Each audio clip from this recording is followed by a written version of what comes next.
America के राष्ट्रपति Donald Trump ने बुधवार को एक बार फिर कहा कि दुनिया भर में दहशत का कारण बना कोरोना वायरस चीन की लैब में ही बनाया गया था। ट्रंप ने कहा कि उन्हें इसका पूरा भरोसा है और इसके सबूत हैं कि कोरोना वायरस को वुहान की जैविक प्रयोगशाला में डेवलप किया गया था। हालांकि उन्होंने इसके सबूतों को लेकर कोई भी जानकारी शेयर करने से इनकार कर दिया। व्हाइट हाउस के एक कार्यक्रम में ट्रंप ने कोरोना वायरस के संक्रमण के मुद्दे पर बात की। इस दौरान उनसे पूछा गया कि क्या उनके पास कोई ऐसा सबूत है जो ये साबित कर सके कि कोरोना वुहान की वायरोलॉजी लैब में बनाया गया था।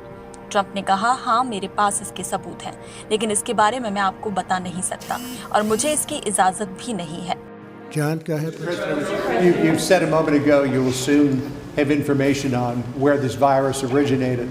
The Director of National Intelligence today put out a statement saying that they believe it was naturally occurring, it was not man-made. But Who is that? Who is that said that? the Office of the Director of National Yeah, but Intelligence. who in particular? Who was the man that made that It statement? was a statement that the ODNI... Oh, he would know that, huh? National Intelligence.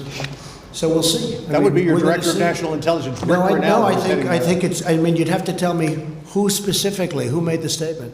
The statement was just put out under the Office of the Okay, ODNI. we'll see. I mean, I have to see the statement, I just haven't seen it. But the question I had was, have you seen anything at this point Because that we're give... looking at that, John, separately from, Correct.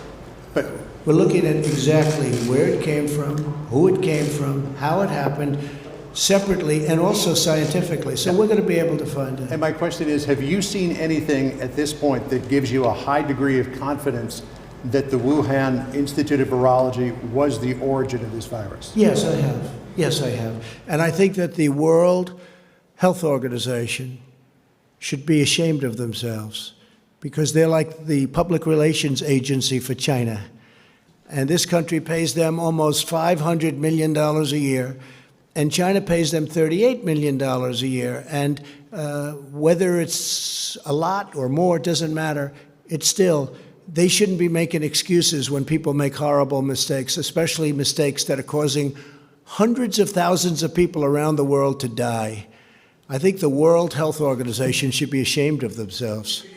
आपको बता दें, दुनिया में corona से सर्वाधिक प्रभावित America ने पहले भी चीन पर गंभीर आरोप लगाते हुए उस थ्योरी को गलत बताया था कि कोरोना का वायरस चीन के वाइल्ड लाइफ मार्केट से निकला है। ट्रंप का कहना है, वुहान के जिस वाइल्ड मार्केट के चमगादड़ से इस वायरस के फैलने की बात कही जा रही है, वो बाजार तो वुहान के उस लैब के पास तो है ही नहीं। इस तरह अमेरिका ने चीन पर आरोप लगाया है कि कोरोना के वायरस को वुहान की लैब में ही डेवलप किया गया। वहीं चीन की थ्योरी थी कि यूएस मिलिट्री ने चीन तक इस वायरस को पहुंचाया था। ट्रंप ने चीन पर यह आरोप भी लगाया कि उसने दुनिया को कोरोना वायरस के बारे में वक्त पर नहीं बताया और वायरस को फैलने दिया। ट्रंप ने कहा कि हम खुद इसका पता लगाने में जुटे हैं और आप सभी लोगों को भी जल्द इस बात की सच्चाई का पता लग जाएगा। लेकिन दुनिया में जो भी हुआ वो बेहद मार्मिक है। हम इस बात का पता लगाने में जुटे हैं। उन्होंने जो भी किया, क्या वो गलती थी या कुछ ऐसा था जिसे गलती बताया गया, या सब कुछ किसी बड़े उद्देश्य से हुआ। अमेरिका में इस साल राष्ट्रपति चुनाव में दोबारा उतरने जा रहे हैं। डोनाल्ड ट्रंप लंबे वक्त से कोरोना को चाइनीज वायरस बताते आए हैं। इसके अलावा चुनावी साल में आए इस वायरस को लेकर ट्रंप ने पूर्व में चीन पर अमेरिका में अस्थिरता फैलाने की साजिश का आरोप भी लगाया था। ट्रंप तो यहाँ तक कह चुके हैं कि अमेरिका पर हमला किया गया। 23 अप्रैल को अमेरिका के राष्ट्रपति डोनाल्ड ट्रंप ने बुधवार को व्हाइट हाउस में डेली ब्रीफिंग के दौरान कहा था कि हम पर हमला हुआ है, ये हमले की तरह ही है। कोरोना वायरस कोई फ्लू नहीं था, कभी किसी ने ऐसा कुछ नहीं देखा। 1917 में ऐसा आखिरी बार हुआ था। बता दें आपको कि दुनिया वैश्विक महामारी कोरोना के कहर से लगातार जूझ रही है। इस वायरस से मरने वालों की संख्या 2,28,000 से ज्यादा हो गई है और संक्रमितों की संख्या 32,20,000 को पार कर गई है, जबकि 10 लाख से ज्यादा लोग ठीक हो चुके हैं। दुनिया में सबसे ज्यादा प्रभावित देश अमेरिका में मृतकों की संख्या 61,000 को पार कर गई और 10,64,000 से ज्यादा लोग वहां संक्रमित हैं। महामारी की वजह से अमेरिका में पिछले 24 घंटे में 2000 लोगों की मौत हुई। यहाँ अब तक 62,000 से अधिक लोगों की जान जा चुकी है। इसी क्रम में गुरुवार को अमेरिकी राष्ट्रपति डोनाल्ड ट्रंप ने नियमित प्रेस ब्रीफिंग के दौरान एक बार WHO पर हमला किया। ट्रंप ने कहा कि उन्होंने कुछ तथ्य देखे हैं जिससे वुहान लैब से कोरोना का संबंध दिखता है।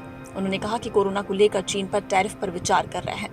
ट्रंप ने एक बार फिर से विश्व स्वास्थ्य संगठन पर आरोप लगाते हुए कहा कि उन्हें शर्म आनी चाहिए क्योंकि वो चीन के जनसंपर्क एजेंसी के रूप में काम कर रहे हैं।